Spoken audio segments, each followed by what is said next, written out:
일부터 이어지는 그런 쭉 말씀이 되겠습니다.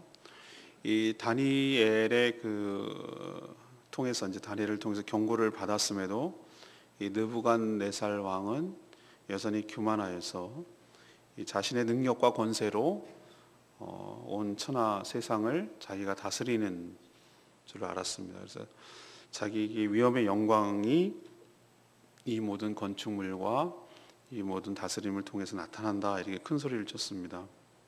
그때 하늘에서 소리가 들리기를 왕이 이제 폐위가 되어서 짐승처럼 지내게 될 것이다 라는 소리가 들렸고, 또 실제로 그렇게 되었습니다. 그 7대를 지나고 나서야 왕이 그 자신의 교만함을 회개하고 하늘을 우러러 보았을 때, 그때 비로소 모든 것이 다시 원래대로 회복되었습니다. 하나님께서 교만하게 행하는 자를 낮추신 것이라고 고백을 하게 되는 것이죠. 오늘 전체적으로 이끌어가는 키워드는 교만입니다. 교만이 무엇인가, 또 교만이 어떤가, 어떤 결과를 초래하는가, 교만이 어떻게 해결될 수 있는가, 이것에 대해서 쭉 얘기를 하는데, 먼저 28절에서 30절까지 말씀을 근거로 이 교만은 패망의 선봉이라는 것을 우리에게 분명하게 가르쳐 줍니다. 참, 인간이 이토록 어리석을 수 있는가, 이것을 이 느부갓네살 왕을 통해서 이렇게 확실하게 깨닫습니다. 분명히 다니엘을 통해서 그 꿈의 내용이 뭐고 당신에게 앞으로 일어날 일이 어떻습니다라고 이렇게 가르쳐 줬는데도 불구하고 충분히 알아들었잖아요, 이 정도면. 그리고 그 꿈을 해석해 주니까, 야, 너밖에 없다, 너처럼 그렇게 탁월하게 해석할 자가 없다.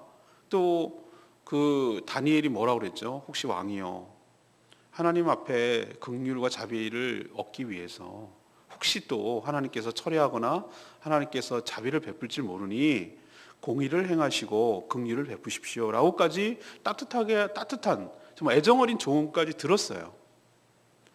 들었는데도 불구하고, 그리고 즉각 또 하나님께서 심판하지 않았어요. 29절 보세요. 12달이 지났다 그래서 12달. 그러니까 1년의 기한을 준 거예요. 그러니까 기회를 준 거라고 할 수 있는 것이죠. 그러나 그는 까맣게 잊어버렸어요. 여전히 교만했어요. 그래서 28절에 이 모든 일, 다시 말해서 다니엘이 해석하고 왕이 꿈을 꾼 그 내용이 이루어졌다는 거예요, 다. 그는 자신이 이룬 엄청난 문화, 문물, 영토, 이걸 바라보면서 권력과 교만함에 도취되어 버렸어요.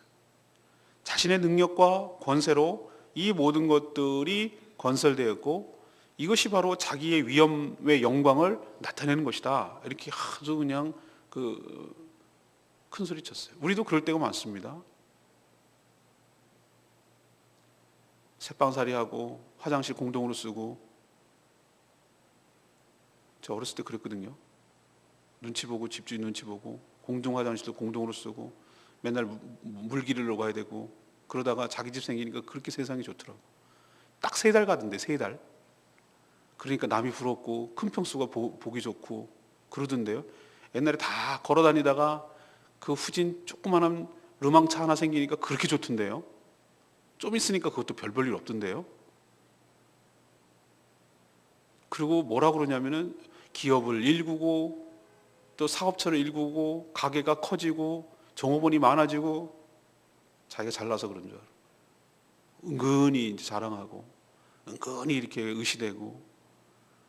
느부갓네살은 뭐라 그럴 거 하나 없어요. 우리도 우리 나름대로 교만하거든요. 하나님께서 여러 차례 경고하고, 네가 은혜로 사는 것이지, 하나님이 주신 축복으로 사는 것이지 네 힘으로 사는 것 아니라고 그렇게 주의 종의 입술을 통해서 얘기를 들어요. 안 듣는 거 아니지 않습니까? 그리고 기한을 줘요. 하나님께서 즉각 한 대로 벼락 내리듯이 그런 식으로 하지 않아요. 12달이란 기간이면 충분하지 않습니까? 깨닫고 돌이키고 하나님 앞에 겸손히 행할 수 있는 기간은 이 정도면 충분하지. 하나님 많이 준 것 아닌가요? 그런데 느부갓네살 왕의 생각에는 눈꼽만큼도 하나님에 대한 생각이 없어요. 그냥 그럴 뿐이에요. 한 귀로 듣고 한 귀로 흘러요. 이게 목회자가 때로는 굉장히 무력감과 좌절감을 느끼는 게 이거예요. 제 나름대로는 참 이런 얘기를 하면 어떨까? 내가 만약에 교인이었으면 어떨까? 이런 생각이 들 때도 있어요. 되게 불편하겠다. 집사람도 어제 그러더만 당신 소리 너무 힘들어. 막 듣기에. 너무 부담스러워. 뭐 이렇게 얘기를 하는 걸 내가 생각해 봤어요. 내가 교인 입장에서 제 설교를 한번 들어봤거든요. 그랬더니 되게 불편하고 부담스럽더라고. 제가 봐도. 근데 이렇게까지 부담만스러울 뿐이지 내 삶을 달라지지 않아요. 그럴 때 저는 이거 어떻게 해야 되지? 내가 뭐 하는 사람이지? 이럴 때 물론 저는 그냥 스피커고 하나님이 하신다라고 생각을 해야 되는데 저는 뭔가 기대하는 바가 있고 바라는 바가 있고 이래서 정말 사람이 달라지기를 원하고 변하기를 원하고 그런 것 때문에 이렇게 정말 죽자고 얘기를 하는데도 알았어 그냥 그런 거지 뭐 이러고 하나도 안 바뀌고 오히려 더 퇴행하고 퇴보할 때는 하나님 어떡하죠? 그러니까 또 더 강하게 얘기를 하고 이렇게 악순환이 계속되는 것을 보고 참 진짜 먹기 힘들다 이렇게 무력감을 느낄 때가 있어요. 하나님도 아마 그러지 않을까? 느부갓네살을 보면서 느껴지지 않나요? 그렇게 얘기했으면 알아들을 만도 한데 그래서 제가 깨달았어요. 교만은 인간의 불치병이에요. 불치병. 이거 못 고치는 병이에요. 알려져도 이렇게 경고를 해도 우리는 시간이 지나면 기회만 있으면 스물스물 올라오는 게 교만이에요. 우린 체질적으로 교만해요. 왜? 본질상 죄인이기 때문에 그래요. 하나님에 대한 주권의식, 은혜의식, 감사 이런 것들이 사라질 때 이 느부갓네살 왕처럼 우리도 얼마든지 교만해질 수 있다는 것을 깨달아야 돼요. 교만하면 망하는 건 시간 문제예요. 겸손은 결코 나약하거나 무능한 것이 아닙니다. 우린 겸손한 사람을 자꾸 무능해 보이고 벨도 없어 보이고 나약해 보이고 그렇게 보여요. 근데 겸손은 그런 거 아니에요. 겸손은 그게 아니고요. 오히려 근데 뭐 앞에서 당당한가? 주님 앞에서 당당할 줄 믿습니다. 주님의 은혜로 살아가는 것이기 때문에 주눅들지 않는 것이고 주님의 은혜 없이는 안 된다는 걸 알기 때문에 늘 하나님 앞에 겸손하고 하나님을 의식하고 하나님의 은혜를 또 구하고 주신 모든 것이 당연한 것이 아니라 하나님의 축복인 줄 알고 감사할 줄 알고 그렇게 살아가는 것이 겸손한 거예요. 겸손이 맨날 그냥 쭈그러가지고 이렇게 주눅 들어가지고 만약 사람이 우울하고 그냥 아무 말도 할 줄 모르고 그냥 이게 겸손한 걸로 착각한다고. 이게 사단이 우리한테 거짓 겸손을 가르쳐 주는 거예요. 겸손은 그런 거 아니에요. 겸손은요, 자존감도 놓고 당당하고 떳떳하고 그래요. 그리고 남을 자랑할 것도 비교할 것도 없어요. 남이 뭐라 그러든지 상관없어요. 난 하나님의 사랑을 받는 사람인데 난 하나님의 은혜로 충분히 살아가고 있는 사람인데 그렇기 때문에 넌 맨날 예수 믿는다면서 그 모양 그 꼴이냐 이런 말을 들어도 개의치 않아요. 넌 그러고도 예수 믿냐 이런 소리를 들어도 개의치 않아요. 내가 하나님 사랑을 알고 있고 내가 하나님 은혜로 살아가는 것이 맨날 보이는데 내가 어떻게 그걸 부정하느냐 말이죠. 그러나 그런 생각이 없어지고 감사가 사라지고 불평이 사라지고 내가 이렇게 인생 읽어놨지 내 힘이 내 덕인 줄 알지 이런 식으로 스물스물 올라오는 순간 난 끝나는 거예요. 기억하십시오. 겸손이 지혜이고 겸손이 능력인 줄로 믿습니다. 교만하면 패망합니다. 느부갓네살 보여줍니다. 두 번째 31절에서 33절까지 말씀.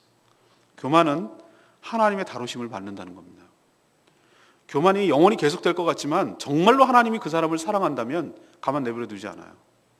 하나님은 인내를 가지고 이렇게 기회를 주셔요. 그리고 기다리십니다.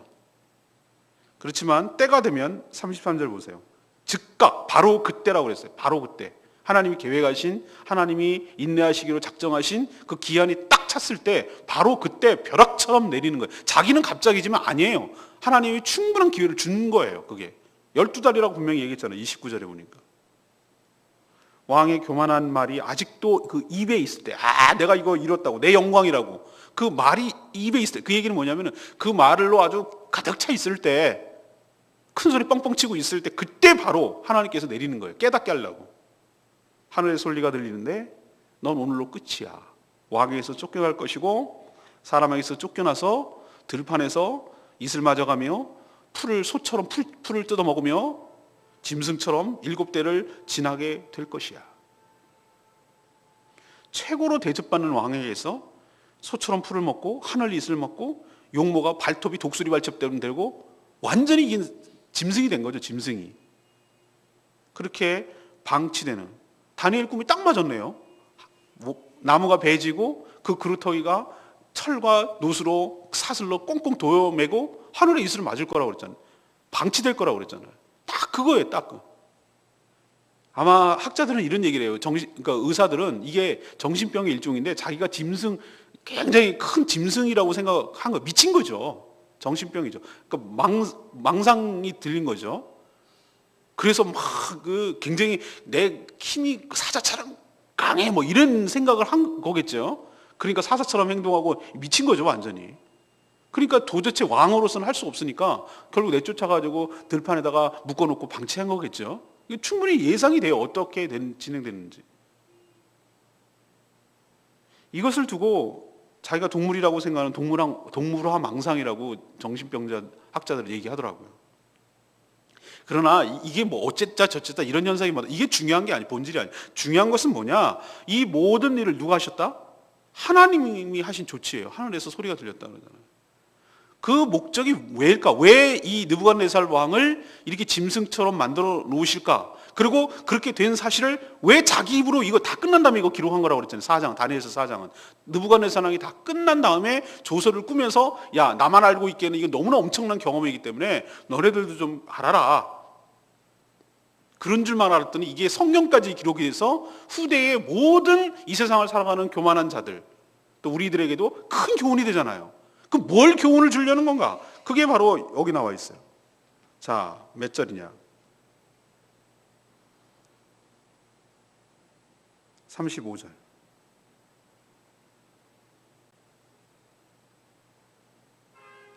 이 32절. 지극히 높으신 이가 사람의 나라를 다스리시며 자기의 뜻대로 그것을 누구에게든지 주시는 줄을 알기까지 이르리라. 뭘 깨닫게 하시려는 거죠? 하나님의 주권, 하나님의 능력, 하나님의 권세를 뭐 할 때까지? 깨닫고 그 앞에서 겸손할 때까지 짐승처럼 지내는 거예요.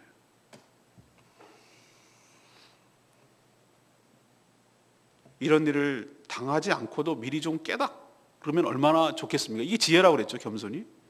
그렇지만 어리석은 인간, 교만한 인간은 이렇게 당하고 나서야 깨닫게 된다는 것이죠. 기억하십시다. 정말로 하나님이 포기하지 않고 사랑하는 사람은, 포기한 사람, 하나님이 작정하지 않은 사람은 그냥 내버려 둡니다.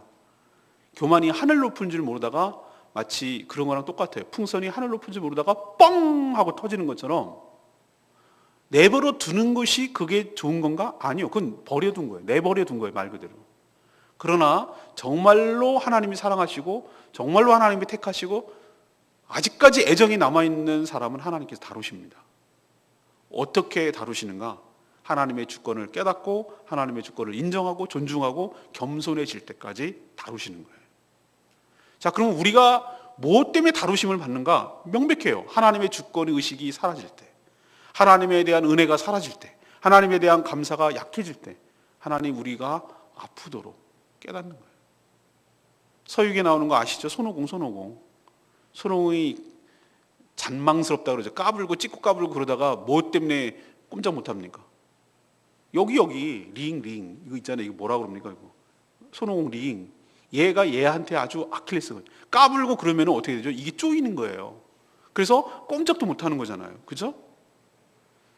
사도 바울에게 육체에 가시가 있었어요. 그 사람이 그게 뭔지는 몰라요. 간질이라는 사람, 안질이라는 사람, 뭐 여러 가지 위장병이라는 사람이 있는데 어쨌든 그것 때문에 3번이나 떠나가기를 원했어요. 다른 사람은 엄청 잘 고치는 사람이었어요. 근데 자기는 안 돼. 그래서 3번이나 하나님께 간절히 기도했어요. 근데 하나님 뭐라고 그러세요? 내 은혜가 족하도다. 내가 약한 데서 오히려 강해진다. 이런 얘기, 그게 뭘 뜻일까? 이해 안 되는데 알겠어요. 사도 바울처럼 탁월하고 사도 바울처럼 똑똑하고 사도 바울처럼 정말 은사도 많고 능력이 많은 사람이 그것마저 없으면은 사도 바울이 교만해지고 어떻게 될 건지 하나님이 아시기 때문에, 이 사도 바울을 사용하셔야 되고 이 사도 바울을 사랑하시기 때문에 하나님께서 그의 가장 그 아파하는 것을 갖다가 딱 두셨어요. 그래서 그것 때문에 더 겸손해지고 낮아지도록, 하나님 의지하도록 살아가게 만들어 놓으셨어요. 그게 나의 가장 큰 아픈 것이 아니라 알고 봤더니 하나님의 은혜를 받는 통로였어요. 우리도 그런 경우가 많아요. 우리도 요것만 없으면 내가 나를 것 같다. 어우, 저 이 왼수 같은 남편만 없어도 내가 헐헐 날 것 같구만. 이러는 거. 이 지긋지긋한 가난만 좀 해결이 됐으면 내가 헐헐 날 것 같구만. 저 속썩이는 자식만 없어도 내가 정말 두 다리 쭉 펴고 살겠구만. 나오나 살 먹고 사는 건 난 걱정도 없어. 딸리 식구들이 너무 많아서 힘들어 죽겠지. 뭐 이런 생각을 한단 말이에요. 그러나 우리 뒤집어서 생각하십시다. 그런 것이 있기 때문에 내가 하나님을 더 의지하게 되고 기도하게 되고 엎드리게 되고 겸손하게 되고 하나님 은혜 없이 내가 살 수 없다는 것을 늘 깨닫게 만들어 놓고 주님 붙들고 주님 의지하게 되는 것이 오히려 나에게 큰 축복인 줄로 믿습니다. 나를 다루시는 하나님의 도구라 이 말이에요. 느부갓네살 왕 가능성이 있다고 그랬잖아요. 제가 꿈 해석할 때 말씀드렸죠. 진짜 느부갓네살 왕을 멸망시킬 목적이 있으면 그루터기는 왜 나는 게 나요? 왜 그리고 7대라는 기한을 정해놓습니까? 끝낼 거면은. 그러나 이거는 하나님의 축복이에요. 알고 보면은 다루심을 경험하고 회복시켜 주겠다는 하나님의 약속 아닙니까? 우리도 얼른 이 사실을 깨닫고 속히 돌이켜서 주의 은혜로 회복되는 역사가 있게 되기를 간절히 축원합니다. 마지막 세 번째는 34절에서 37절 말씀. 교만은 철저하게 회개할 때만 해결됩니다. 교만이라는 이 인간의 불치병을 어떻게 해결할 수가 있을까? 어떻게 치유할 수 있을까? 오직 하나님의 은혜로만 해결될 줄로 믿습니다. 왕은 이 짐승처럼 살다가 언제 제가 거기다 밑줄을 착착착착 긋고 여러 번 색깔을 칠해놨는데 34절에 나오는 하늘을 우러러 보았더니 이 말이 오늘 가장 중요한 말씀 같아요. 제가 보기에는 오늘 본문 중에서 이것은 오늘 아침에 탁 나오는데 모처럼 진짜 이건 무슨 겨울장마도 아니고 왜 날씨가 이런지 모르겠어요. 희한한 너무 많이 와도 좀 그래. 비가 좀 적당히 와야 되는데 이건 맨날 그냥 구중충하고 비가 오니까 그런데 모처럼 오늘 하늘이 개서 내 마음도 정말 좋았어요. 하늘이 맑은 거 파란 것처럼 오늘 탁 나오는데 사진 찍기에 딱 좋은 날씨인데 뭐 이러고 이런 생각이 딱 드는 거예요. 야, 하늘 구름 좋고 하늘 좋은데 이런 느낌이 드는 거예요. 기분 좋아요. 이 느부갓네살 왕이 그런 하늘을 쳐다봤다는 뜻이 아니잖아요, 여러분. 그 정도는 여러분 눈치채셨죠? 하늘을 봤다는 얘기는 그런 개념이 아니라 하늘에 계신 하나님이 비로소 보이기 시작한 거예요. 그리고 그 하나님을 향해서 눈을 들기 시작하고 그 하나님을 쳐다보기 시작하고 하나님 의식이 되기 시작한 거예요. 그때 깨달은 거예요. 사실 이것도 알고 보면 자기가 하고 싶어서 한 게 아니었어요. 이래서 하나님의 은혜라는 거예요. 이건 자기 의지가 아니라 하나님의 배려이며 하나님의 축복인 줄로 믿습니다. 그래서 은혜라고 말하는 거예요. 자기가 뭐 갑자기 하늘 쳐다봐야지 이래서 이런 것조차가 하나님의 은혜라니까요. 때가 된 거예요. 그가 자기의 교만과 그 결과 짐승이 되어버렸다는 그 사실을 철저히 이제 깨달은 거예요. 내가 왜 이렇게 됐지? 라는 것을 이제야 정신이 들기 시작한 거예요. 하늘을 우러러 용서를 구하고 하나님의 주권을 인정하고 오늘 보세요. 하나님을 찬양하고 경배하고 그렇게 하자 비로소 이 모든 것들이 풀어지고 모든 것들이 다 회복되는 거 보세요. 왕권도 회복되고 재산도 회복되고 지혜도 회복되고 총명도 회복되고 신하들도 다시 찾아오고 용모도 다시 돌아오고 그 나라가 오히려 더 전보다 견고해지고 강대해졌다 이렇게 말하고 있지 않습니까? 이 모든 사실을 왕은 잊을 수가 없었어요. 여러분이라면 있겠습니까? 이런 극적인 사실을 자기 삶에서 체험했다 그러면 이거 있겠어요? 못 잊죠. 그리고 기회만 있으면 얘기할걸요? 딴 사람 붙들고. 그래서 이렇게 글도 쓴 거 아니겠습니까? 이런 걸 남겨놨지 않게 느부갓네살 왕은 이렇게 되었는데 이런 과정을 거쳐서 이렇게 됐다. 이런 얘기를 하는 얘기는 자기한테 너무나 충격적이고 너무나 중요한 인생의 전환이었기 때문에 하나님을 찬양하지 않을 수가 없었어요. 자신만 알고 있기에는 너무나 귀한 체험이기에 모든 백성들이 알기를 원하는 간증. 그래서 조서를 꾸며 만백성에 공포하는 거잖아요. 사랑하는 여러분, 이 교만이란 불치병이 어떻게 해결된다고요? 회개하고 낮아지고 철저하게 주님 앞에 엎드리게 될 때 하나님께서 모든 것을 전보다 더 후하게 은혜로 회복시켜 주시고 은혜로 채워 주실 줄로 믿습니다. 37절 말씀, 레마의 말씀이 하늘의 왕을 찬양하며 징송하며 경배하니 그의 일이 다 진실하고 그의 행하심이 의로우심으로. 이게 누구 입에서 나온 말입니까? 느부갓네살 왕의 입에서 나왔어요. 인간이 교만할 때는 이 사실이 눈에 안 들어오고 깨닫지 못해요. 하나님의 다루심으로 고난의 한가운데 있을 때도 알지 못해요, 이거를. 그러나 모든 과정을 다 통과한 후에, 다루심을 다룬 후에 이 고백이 자연스럽게 나옵니다. 그게 인간이에요. 뭐라고 얘기합니까? 하나님이 하신 모든 일은 진실하십니다. 하나님이 행하신 모든 일은 의로운 것입니다. 여기에 어떤 토도 달 수가 없습니다. 오히려 이 사실을 깨닫게 하신 하나님을 찬양하며 경배합니다. 이렇게 딱 깨닫고 바뀌게 되는 거예요. 오늘 느부갓네살 왕 보면서 얘는 이건 고생할 만하네 이렇게 남 얘기하듯 하지 마시라니까요. 나는 왕도 아니고 나는 권력도 없고 뭐 그런데 아니에요. 우리 인간은 본질적으로 교만한 인간이에요. 자기가 이룬 조그만 뭔가가 있으면 자기가 했다고 생각을 해요. 조그마한 구멍가게라도 내가 사장이거든요. 그러니까 내가 잘난 줄 알고 내가 잘해서 그런 줄 아는 거예요. 크고 작고의 문제가 아니에요. 인간은 본질적으로 교만해요. 그래서 다루심을 경험하고 이렇게 되는데 우리는 지혜롭다면 얼른 빨리 그리고 처음부터 이 사실을 깨달아야 돼요. 하나님이 하시는 일은 항상 진실하십니다. 하나님이 하시는 일은 항상 의롭습니다. 오로지 하나님을 찬양하며 하나님을 칭송하며 하나님을 경배하며 살기를 원하나이다. 이렇게 살아갈 때 지혜이고 능력인 줄로 믿습니다. 오늘 세 가지 말씀드렸습니다. 교만은 어떻게 된다고요? 패망의 선봉이라고, 패망의 앞잡이라고. 교만하면 반드시 망해요. 두 번째는 교만은 정말로 하나님이 사랑하신다면, 포기하지 않았다면 반드시 하나님의 다루심을 받아요. 세 번째는 어떻게 되죠? 철저하게 회개할 때, 낮아질 때, 하늘을 우러러볼 때, 용서를 구할 때 비로소 이 모든 것들이 용서받고 해결되고 회복되고 은혜로 충만하게 될 줄로 믿습니다. 우리도 오늘 은혜 가운데 살아가는 회복되는 그런 은혜를 경험하게 되기를 간절히 축원합니다. 오늘 말씀 붙들고 우리 찬양집 258장 부르고 기도하겠습니다.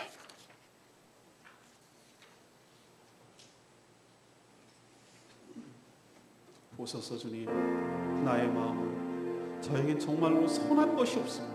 교만합니다. 그러나 나의 모든 삶을 주님께 드리오니 주님 저를 사랑으로 안아주시고 저를 새롭게 하여 주시옵소서. 주님의 마음을 저에게 부어주시옵소서. 보소서 주님, 보소서 주님, 나의 마음이 서운한 것 하나 없습니다. 그러나 내 모든 것 주께 드립니다. 사랑으로 안으시고 날 새롭게 하소서. 주님 마음 내게 주소서. 내 아버지 주님 마음 내게 주소서. 나를 향하신 주님의 이루어지도록 주님 마음 내게 주소서. 내게 사랑의 나를 주소서. 당신의 마음으로 용서하게 하소서. 주의 성령 내게 채우사 주의 일 하게 하소서.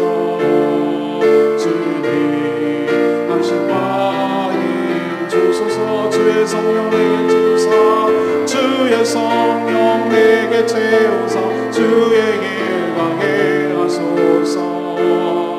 주님 당신 마음 주소서. 주님 마음 내게 주소서.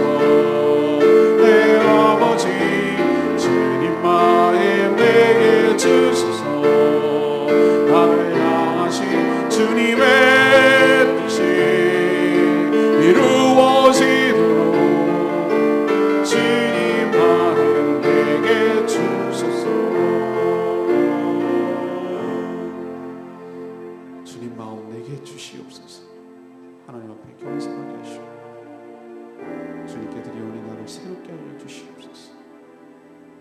다 같이 통성으로 주여 외치며 기도하겠습니다. 주여, 주여, 주님 마음 내게 주소서. 내 아버지 주님 마음 내게 주소서. 나를 향하신 주님의 뜻이 이루어지도록 주님 마음 내게 주소서. 내게 사랑을 가르치소서. 당신의 마음으로 용서하게 하소서. 주의 성령 내게 채우사 주에게 나게 하소서. 주님 당신 마음 주소서. 주님 마음 내게 주소서. 내 아버지 주님 마음 내게 주소서. 나를 향하신 주님의 뜻이 이루어지도록 주님 마음 내게 주소서.